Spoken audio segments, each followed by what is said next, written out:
Salam planter Indonesia. Assalamualaikum warahmatullahi wabarakatuh. Di malam hari yang berbahagia ini, izinkan The Brondel menjawab pertanyaan dari sahabat The Brondel bicara tentang mencampur pupuk. Ini adalah salah satu pertanyaan yang banyak masuk di malam minggu ini, adalah bicara tentang bagaimana mencampur pupuk. Karena mencampur pupuk untuk diaplikasikan di tanaman kelapa sawit adalah harus ada aturan main yang harus dipahami supaya pupuk yang kita berikan tidak saling antagonis atau saling melemahkan pastinya. Maka di malam hari ini kita akan mencoba menjawab pertanyaan dari sahabat The Brondel, pupuk apa saja sih yang bagaimana sih pencampuran pupuk yang paling efektif, mungkin gampangnya seperti itu. Jadi yang pertama, ketika kita mencampur pupuk, kita harus tahu dulu bahwa secara karakteristik pupuk yang dicampurkan adalah karakteristik yang hampir sama karakternya. Sebagai contoh, kalau dia senyawanya garam maka boleh dicampur urea, KCl atau MOP, kemudian kisrit dan sebagainya boleh dicampur. Yang penting adalah proporsional sesuai dengan kebutuhan tanaman. Pencampuran ini boleh-boleh saja, artinya bahwa unsur hara yang ada di dalamnya tidak antagonistik, namun sekali lagi, namun jika memang terlalu besar angkanya lebih bagus sendiri-sendiri. Karena apa? Karena dia senyawanya garam. Ketika dia bersenyawa garam ditaburkan, misalnya ureanya 2 kilo, KCl-nya 2 kilo, tanamannya masih kecil, maka akan berpengaruh terhadap larutan tanah. Dengan adanya larutan tanah yang terpengaruh garam dengan kekentalan tertentu, maka penyerapan menjadi tidak efektif. Maka biasanya kalau dia angkanya 2 kilo, lebih bagus adalah sendiri-sendiri dengan penjedaan pupuk dengan sistem odrum yang pernah kita jelaskan. Organik, dolomit, rock fosfat, urea, KCl adalah berjeda, yang masing-masing adalah angkanya adalah 2 minggu sampai 1 bulan per jenis pupuknya. Sehingga ini ketika dia sejenis boleh, sekali memiliki karakteristik sama yang boleh. Urea, KCl berarti boleh. Kemudian kayak sejenis lagi rock fosfat dan dolomit sama-sama terbuat dari batuan yang maka boleh dicampur, boleh sah-sah saja dicampur, monggo saja. Selama dia memiliki karakteristik yang sama, maka diperbolehkan. Kemudian yang kedua, pencampuran yang tidak boleh adalah ketika kita melakukan pencampuran maka ada pupuk yang hilang. Pencampuran apa saja Pak Pendi? Yang pertama, pupuk yang mengandung nitrogen tinggi tidak boleh dicampur dengan dolomit. Itu udah pasti. Karena satu karakteristik pasti udah beda. Urea, dolomit, nggak boleh. ZA, dolomit tidak boleh. Hal ini dikarenakan dengan adanya pemberian dolomit, maka dengan kadar CaO 30%, maka pH akan naik. Apalagi daerah-daerah dengan kondisi yang sudah netral, dengan penambahan bahkan dolomit sampai 2 kilo per sekali tabur yang dicampur, misalnya diculek-ulek jadi satu sama urea, ureanya akan banyak menguap menjadi amoniak. Amoniak tidak bisa diserap oleh tanaman kelapa sawit, sehingga jauhi hal itu. Sehingga kalau misalnya urea, misalnya kemudian KCl sama dolomit Pak Pendi, boleh nggak? Tidak boleh, karakteristiknya beda pasti. Kemudian banyak yang hilang lagi adalah gini, tidak boleh misalnya kalau misalnya mencampur KCl sama kisrit, boleh nggak sih Pak Pendi sama-sama garam? Boleh-boleh saja, namun angkanya sekali lagi proporsional. Walaupun jarang memupuk KCl sama ini jarang. Yang antagonistik itu adalah bahwa ketika kita ngomongin magnesium dan kalium, maka mengikuti hukum Liebig. Hukum Liebig atau keseimbangan unsur hara di dalam tanah.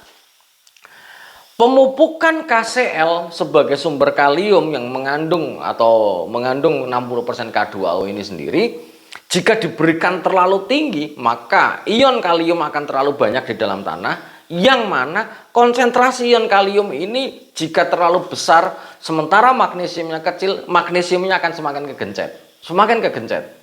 Artinya ketika diberikan kalium KCl banyak, sementara kalium magnesiumnya sedikit, maka kemungkinan tanaman akan mengalami kekurangan magnesium. Begitu juga sebaliknya. Pemberian dolomit 3 kilo, 4 kilo, 5 kilo sekali tabur. Resikonya apa Pak Pendi? Resikonya yang terbesar adalah akan menekan kaliumnya. Karena bahwa magnesium dan kalium jika konsentrasi tinggi, maka dia akan menekan yang konsentrasi rendah. Artinya semakin tidak bisa diserap oleh tanaman kelapa sawit. Sehingga kadang-kadang pemberian dolomit 4 kg per pokok, 5 kg per pokok justru malah kok jadi kok jadi malah bintik-bintik orang ya Pak Pendi? Karena apa? Karena bahwa tanaman kelapa sawitnya tidak mampu menyerap kalium karena kaliumnya tertutupi oleh dominasi magnesium dari pemberian dolomit itu sendiri. Selanjutnya, yang tidak boleh dicampur NPK bentuk sekarang mungkin tadi karakternya sekarang adalah bentuknya. Kenapa The Brondol tidak pernah memberikan rekomendasi bahwa pencampuran dolomit sama NPK kalau dicampur bagaimana Pak Pendi? Saya tidak rekomendasikan. Balik lagi ada dua kalau di NPK. Yang pertama adalah karena NPK yang kita gunakan nitrogennya cukup tinggi dan rilis pertamanya adalah nitrogen. Jadi kalau misalnya diberikan maka ya nitrogen yang ada di dalam NPK dia akan mudah menguap menjadi amoniak. Kemudian di sisi lain bahwa setelah karakteristik yang kedua adalah bentuknya. Jangan mencoba mencampur pupuk dengan bentuk yang berbeda. Dan itu yang kedua. Tidak boleh yang berbeda. Satunya urea sama KCL Pak Pendi boleh nggak dicampur dengan NPK? Secara prinsip kimiawi boleh saja. Tidak ada saling menekan antagonistik nggak ada. Tapi masalahnya adalah ketika ukurannya berbeda, kita akan mencampur menjadi memix pupuk ini dengan sempurna adalah sangat susah sekali. Sangat susah. Dicampur jadi satu adalah sangat susah. Ketika dibawa misalnya dalam ember kocok, maka bahwa partikel yang lebih kecil dia akan mengendap ke bawah, partikel yang besar akan di atas.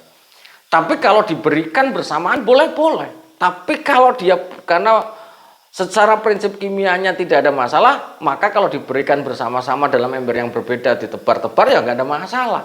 Tapi ketika dicampur karena ukurannya berbeda maka akan berpengaruh terhadap kesempurnaan dari pencampuran pupuk itu sendiri. Sebagai contoh, ketika kita misalnya NPK 13,8 dalam bentuk granuler bulat-bulat kemudian dicampur dengan KCL yang bentuknya adalah kristal kecil-kecil, maka kristal kecil-kecilnya akan dibawa. Begitu di awal dicampur mungkin masih sempurna, dia jalan goyang-goyang dan goyang-goyang. Coba kita kalau campurannya digoyang-goyang gini, maka hasilnya akan ke bawah. Walhasil apa? Yang di dekat kita pertama kali tabur, lokasi pertama kali tabur mesti NPK-nya akan lebih banyak. Sampai ke pojokan tinggal KCL-nya itu yang paling banyak. Kenapa ya? Karena beda partikel yang kecil dia akan terkonsentrasi di bagian bawah ember dibandingkan di atas.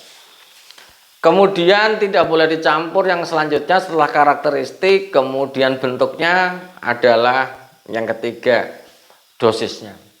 Sahabat The Brondol yang berbahagia, kemungkinan kita pengen melakukan pemupukan supaya tidak terlalu boros tenaga kerja, nyuruh orang baik ini Pak Pendi banyak tenaga kerjanya, duitnya lah banyak, nah dikeluarkan, oke, fine.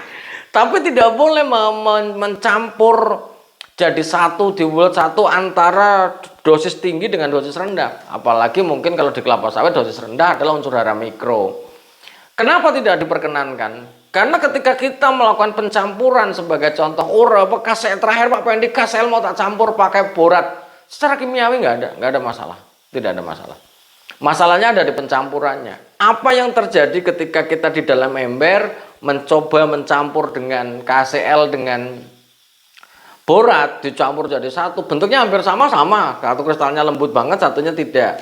Oke, begitu ditebar, resiko terbesar adalah ketika pencampuran tidak sempurna untuk kita gunakan, begitu ditebar. Pupuk mikro itu adalah pupuk yang dibutuhkan tanaman kelapa sawit dalam jumlah yang sedikit saja. Sekali lagi sedikit saja. Ketika di dalam ember ternyata kok dia numpuk jadi satu, maka mikro yang kita berikan adalah overdosis, Mas.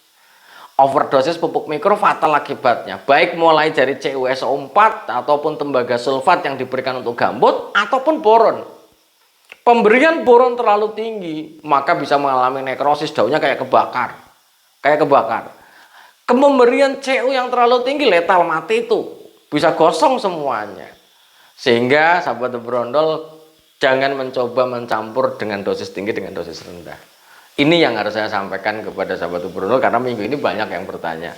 Mungkin pada minggu-minggu ini dan berikutnya mungkin The Brondol kontennya nggak terlalu banyak. Kalau memang ada kesempatan monggo saja kita bertanya, monggo yang mau bertanya silakan saja. Tapi intinya adalah bahwa ketika sahabat The Brondol mau mencampur pupuk, pahami yang pertama karakteristiknya, kemudian dosisnya, dan penggunaannya. Jangan sampai kita mencampur pupuk, ujung-ujungnya adalah cuma akan terjadi ketidaksinkronan antara satu pupuk dengan pupuk yang lain. Itu sih yang dapat saya sampaikan di kesempatan di malam hari yang berbahagia ini. Semoga bermanfaat bagi sahabat Brondol. Ingat sahabat Brondol, mencampur pupuk adalah akan jauh lebih bagus. Kenapa perusahaan kelapa sawit tidak mau mencampur pupuk? Karena resikonya besar. Pemberian pupuk dengan campuran yang tidak sempurna, maka dosis per pohon, dosis per pohonnya kadang-kadang tidak tepat. Sehingga kalau memang mau dijeda dengan menggunakan sistem odrum bagi kita pupuk tunggal, organik, dolomit, rock fosfat, urea, KCl adalah sebuah urutan yang terbukti baik. Dan yang terakhir sahabat The Brondol, kalau pupuk organik bagaimana Pak Wendy? Pupuk organik tidak boleh dicampur dengan dolomit, Mas. Pemberian dolomit yang dicampur pada pupuk organik, kembali lagi pH-nya akan naik, menyebabkan unsur hara, nitrogen yang dari dekomposisi bahan organik yang harusnya bisa diserap oleh tanaman kelapa sawit justru malah akan menguap menjadi amoniak. Mungkin itu saja sih yang dapat saya sampaikan di malam hari yang berbahagia ini. Mohon maaf cukup panas ruangan The Brondol, dan sekali lagi terima kasih atas support kepada The Brondol. Ini bentar lagi mungkin akan sering live malam karena mungkin kontennya tidak banyak karena sedang ada anak training, jadi mungkin akan banyak live di malam hari. Semoga bermanfaat bagi sahabat The Brondol dan salam planter Indonesia. Assalamualaikum warahmatullahi wabarakatuh.